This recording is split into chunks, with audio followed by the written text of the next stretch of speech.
ये कल जो बैठक है उसमें तो रहेंगे हम लोग, और हमें उम्मीद है देश के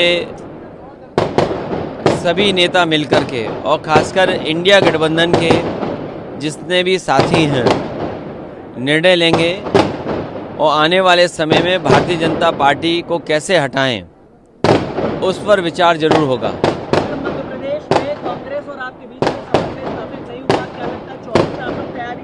मध्य प्रदेश की बात खत्म हो गई और विधानसभा के चुनाव भी खत्म हो गए। अब ये जो बात चलेगी वो है 2024 के चुनाव को लेकर के।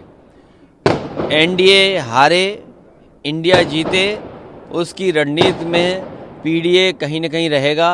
हमारी रणनीति पीडीए है, पीडीए ही एनडीए को हराएगा, पीडीए एनडीए को हरा करके इंडिया को जिताएगा। सर, स्वामी प्रसाद मौर्य लगातार बयान देते हैं और उससे आप पर निशाना साधा जाता है, क्या बयान से सहमत रहते हैं? धर्म की बहुत सारी चीज़ें ऐसी हैं जिनको जैसी हैं वैसे ही स्वीकार कर लीजिए। धर्म की किसी चीज़ पर कोई बहस नहीं हो सकती है। धर्म जैसा होता है वैसा ही स्वीकार करना होता है। सनातन को लेकर हाल में फिर एक बयान दिया उन्होंने। अब बीजेपी के लोगों ने किसी को सनातन समझाया ही नहीं।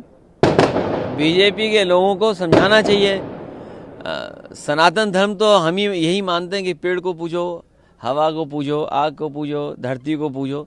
तो बीजेपी को सोचना चाहिए कि आज किसान दुखी है, हमारा नौजवान बेरोजगार है, चरम सीमा पर महंगाई है। इन सवालों के जवाब क्या है उनके पास? सर, 3 स्टेट में चुनाव हो गया, ईवीएम पर अब इस बार सवाल नहीं उठाया गया, क्या लगता है आपको इस बार ठीक रहा? भारतीय जनता पार्टी ने एक नया नारा दिया, विकसित भारत बने। मुझे उम्मीद है कि भारतीय जनता पार्टी के लोग विकसित देशों में जो डेमोक्रेसी को बचाने के जो फैसले लिए हैं वहाँ पर उस पर विचार जरूर करेगी। दुनिया के जितने भी विकसित देश हैं वहाँ बैलेट से वोटिंग पड़ रही है, और अमेरिका जैसा देश जो सबसे ताकतवर है वो महीनों वोट डालता है। तो अगर भारत को विकसित देश बनाना है तो कम से कम बैलेट वाली नकल विकसित देशों की जरूर करेंगे। भाजपा ने एक नारा और दिया था, रामलला हम आएंगे, उसके बारे में क्या कहना? उस पर क्या कहना, अब तो उद्घाटन होने जा रहा है और बहुत से लोगों को बुलाया जा रहा है। आप जा रहे हैं? नहीं, ये कहा गया है कि किसी जिस पर निमंत्रण नहीं है वो घुस नहीं सकता। तो अब ये बताइए, अब ये भी कंट्रोल कर रहे हैं कि निमंत्रण भगवान राम किसको देंगे। ये कंट्रोल तो नहीं होना चाहिए। जिसको हम और आप, अभी हमारे साथी ने सनातन धर्म की बात कही, याद करिए, और हम सब बचपन से जानते हो, सीखे, जिसको भगवान बुलाते हैं उन्हीं को मौका मिलता है।